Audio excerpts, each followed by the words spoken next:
Hello there. What is going on, everybody? We're going to do some Q&A today. We're going to talk about Ask Crabbok, like a new type of segment that I'm looking at, kind of exploring a little bit more because there are a lot of questions that I get, whether sometimes it's in email, sometimes it's in the comments section, and I can't always get to them.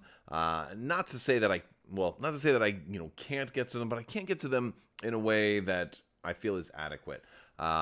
Sometimes there's an answer that's a little too complex, that it requires, more of a story explanation.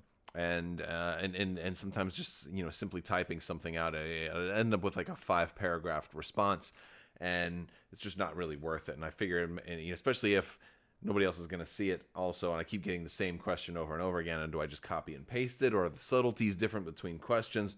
So I'm going to talk about some common questions, and I figured I'd kick this off with some questions that I was seeing in response to recent X-Wing and Armada videos, talking about the recent drop of X-Wing and Armada from Adepticon, or lack of inclusion, or drop, or however you want to talk about it, since basically at Adepticon, AMG is only really focusing on Legion, Shatterpoint, and MCP. And so there was I did a video the other day talking about that. There were a lot of angry comments, just a lot of opinions, but also questions. So I want to talk about. I'm not going to include people's usernames unless, of course, you want me to in the future or whatever. I don't know if everybody who leaves a comment really wants their username blasted, but the point is, because also I don't want to embarrass anybody either. Somebody said if they don't make the models, or if they don't want to make the models, then why did they buy it? This one, I believe, was specifically talking about X-Wing, and again, I understand the sentiment here that goes into this, but I feel like this is a complicated answer, because it's making a lot of assumptions that aren't. Some of them aren't true. Some of them might be true, but we don't really know. So let's break this down. First off, we don't know if AMG wants to make models for X-Wing or Armada, and just can't. We don't know if they don't want to make them. I don't think that they want to make them, but we don't really know that for sure. It could be a number of different things. And also, then why did they buy it is such an interesting question, because they didn't buy anything. Let's go into that. Now, it's kind of a broad question, so it could mean a lot of different things. Let's talk about FFG miniatures, or Fantasy Flight Miniatures, FFM, moving to AMG. AMG didn't choose that. AMG didn't, beg for all the Star Wars games to go to them. And matter of fact, they already had the ability to make Star Wars games, because we know now they were already working on Star Wars Shatterpoint before that decision was made. So again, the Star Wars license is under Asmodee, and FFG and AMG and Z-Man Games and all these other companies have made Star Wars games under Asmodee. Atomic Mass Games did not buy Armada and X-Wing, right? They were consolidated, and this decision was made over top. This was an Asmodee decision, and the reason this was done. Asmodee was getting ready to sell, so as a company, they needed to look profitable. This coincided with a bunch of layoffs and a lot of restructuring.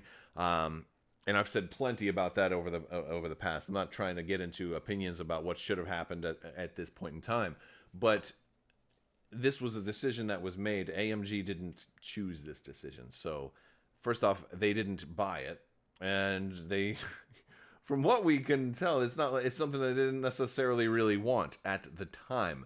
And frankly, and that's not a dig on AMG, and sometimes AMG deserves to get digs for fails or whatever, but in this case, we all know that it wasn't their fault. It wasn't their doing.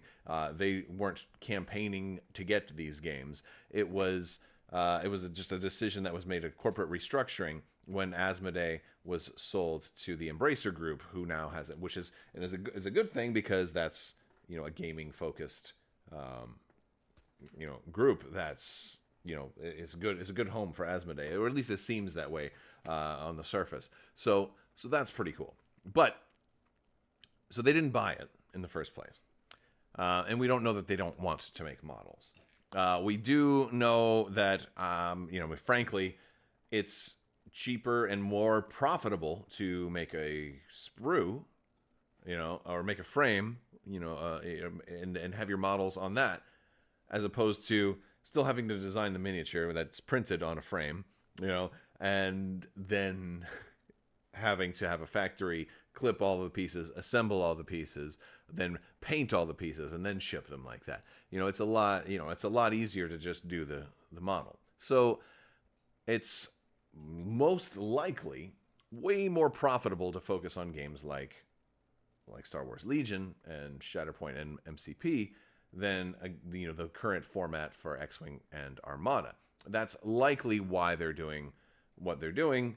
But again, I don't know the inner workings. But of course, if it makes good business sense to promote the games that are making you the most money, even if games like X-Wing and Armada are still selling, they may not be selling so much that, I imagine with increased costs, the profit margin is, while it still exists, it's probably smaller than the other games. So that's probably why. But again, we don't know these things. I don't know these things for sure. But I do know they didn't buy these games. And so it was a restructuring that was done.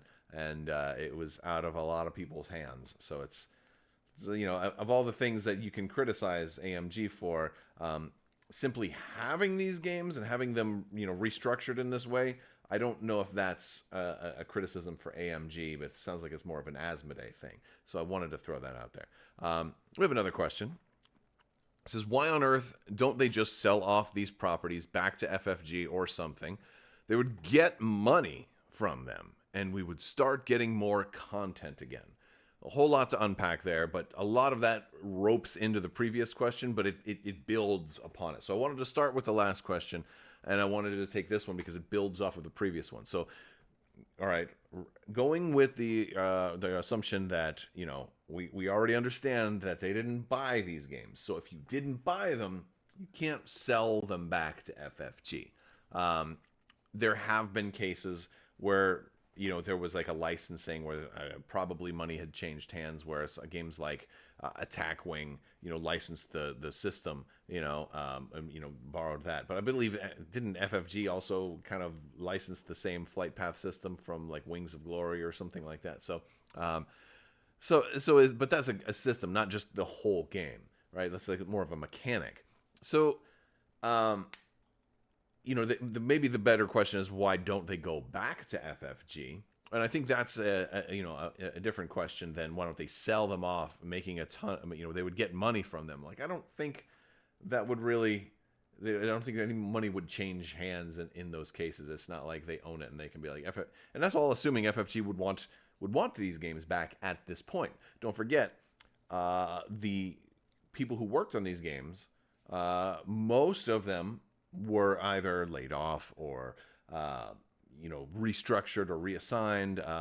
Some of them work for different companies now. It's not like you would have that entire development team working on X-Wing and Armada all of a sudden back under the Fantasy Flight Games banner. A lot of the FFG folks are now over at AMG, and it's not just the lead designers for games, but it's also the behind the scenes people. It's the artists, it's the sculptors.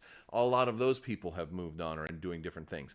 A lot of and in some cases, the people who worked on these games now may still be working under Asmodee or at FFG or AMG or somewhere, but they may have a different a different job title. They may be reassigned, maybe working on different things. I know of at least 2 folks who were part of this initial restructuring that had left and have come back, but now work for different departments. So it's not as simple as just saying, "Oh, well, then we'd get content again." You wouldn't, right? At least not, and also not right away. So let's just say that all of that X-Wing and Armada were to come back to FFG, just hypothetically. Let's say it was restructured again. I don't see that happening, but let's just say theoretically it did happen, you'd have to have a whole new different development team assigned to those games. Those people would have to learn those games and would have to assess, what the needs are. And then they'd have to start designing stuff. They'd have to commission art, have to have models, sculptors, and submit proofs and get approval from licensing and all of that. Then on top of that, then you'd have to start playtesting. You're looking at least 2 years before you start to get any content again. So, it's not like you would just be like, then we'd start getting content again. There's a long cycle, and that's 2 years at the earliest. That's if they started today, right? So realistically, a big merger like that could take a while. You're probably looking at 3 years until you start seeing stuff again. If they were to think about doing a merger, starting that today, because it'd be time to, facilitate everything, to start hiring people, all of this stuff. It could take a lot of time. So nothing is as quick and simple as it might seem on the surface, even though it might feel good to complain about things that you're not happy about. And I get that. I've been there. I've done that. I've put it on the internet in 4K. But, realistically, it's not quite as simple as that. Now, I will say that there is a possible way that something like this could happen, and I'll use the Keyforge example. And the Keyforge example is one where it goes into, hey, we have this property that for some reason we're ready to part ways with, whether it's not profitable enough, we have manufacturing difficulties, we lost staff or whatever. Keyforge was sold, right, and to Galaxy Games, and then they started making stuff. They launched the Kickstarter, and then kept it going, and they kind of passed the torch, and that seems like that's doing very well. So that's really cool.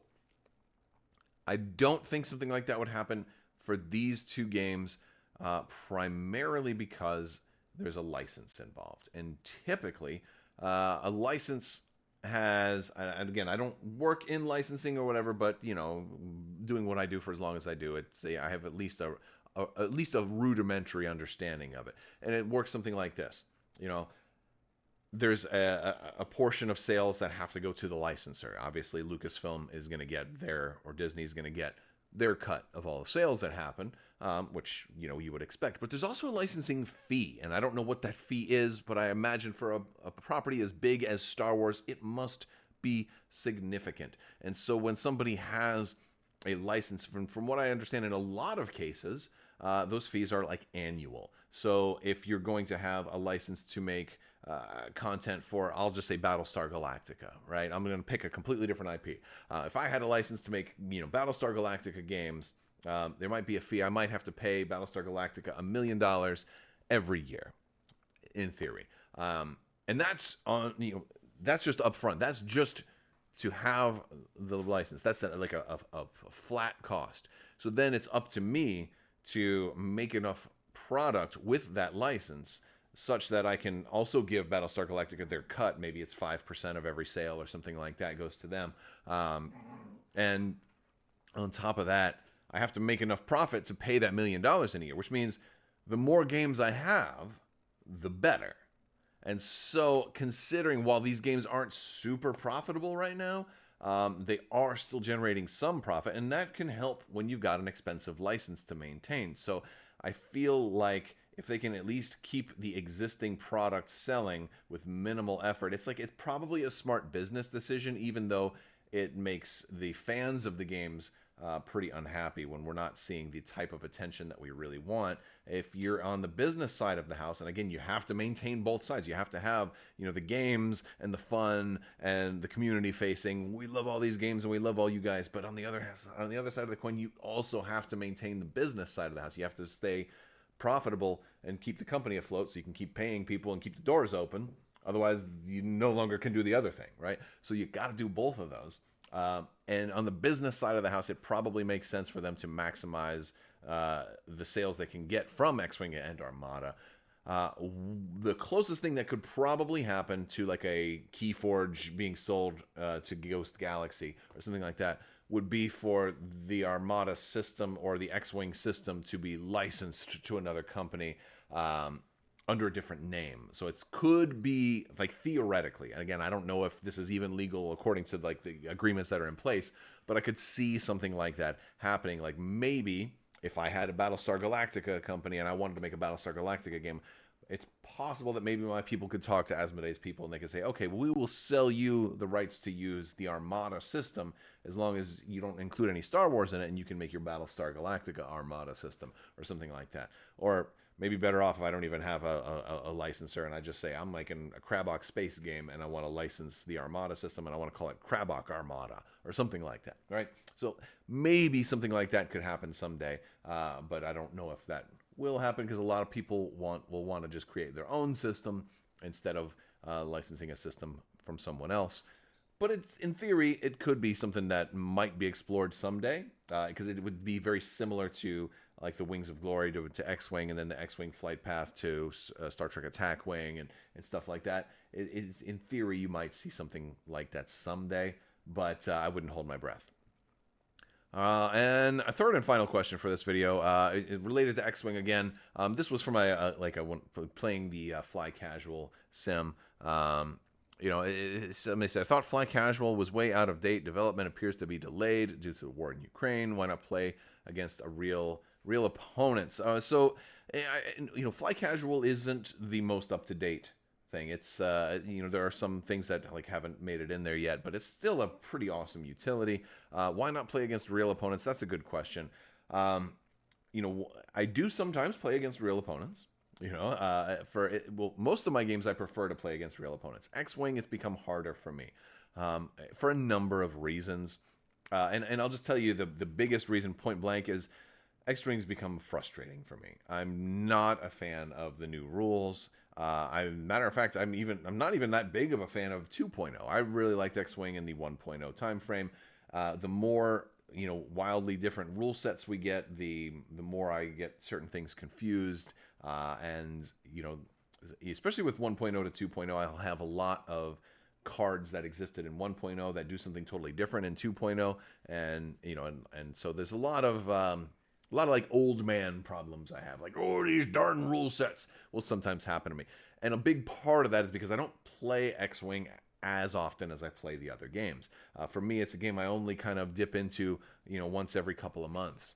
So it's not a game I play all that often. So when I do play it, it's easier to lean into very, very familiar rule sets. So things that I don't have to look up all the time. Fly Casual does that really well for me because it handles a lot of those interactions and rules automatically, even if it sometimes makes slight little errors or whatever. And also I don't know that many people around me that are playing X-Wing. I don't have that many opportunities to play against real opponents, and I'm not at the level where I want to go play in a league or play in tournaments for X-Wing because frankly, I don't like it as much as I used to. I really don't. I used to love X-Wing. It's a game I'm not super crazy about as much anymore. I think there's better games that are there that are doing a lot of the same things. You've seen a lot of the Snap Ships Tactics content I've been doing. I think that game is a lot more fun than X-Wing, personally. So I think there's other things that are gonna kind of scratch that itch for me a little bit more. And so I've been really kind of phasing away from as many X-Wing battle reports, but I do think it's awfully convenient to be able to load up and play against an AI from time to time. So that's why I do a lot of the Fly Casual content, just because it's easy and it's a way to kind of keep some of the rules in my head and get that experience, because while I don't like X-Wing as much as I used to, it's still a good game. Right, and so it's it's a way to get me to keep it fresh in my mind a little bit. So that's kind of that. Those are some answers to some of your burning questions. Be sure to leave more questions down in the comments. Maybe you'll see them in a future video. That's about all I've got for you today. I want to thank you guys so much for watching. Lots more content coming. We've got all kinds of groovy stuff coming up throughout February of 2024, and we've got Adepticon just around the corner, so there'll be a lot of really cool stuff coming out there. I think there's going to be some news for X-Wing and possibly Armada somewhere around Adepticon, probably before. I just have a feeling that we'll see some announcements and things like that are going to be coming. So hopefully that'll be just around the corner. Big thanks to my patrons. You guys are out of this world. Thank you so much for your continued support. I will talk to you later. May the force be with you. Live long and prosper. The spice must flow, so say we all. Be excellent to each other. Party on, dudes, and always wash your socks.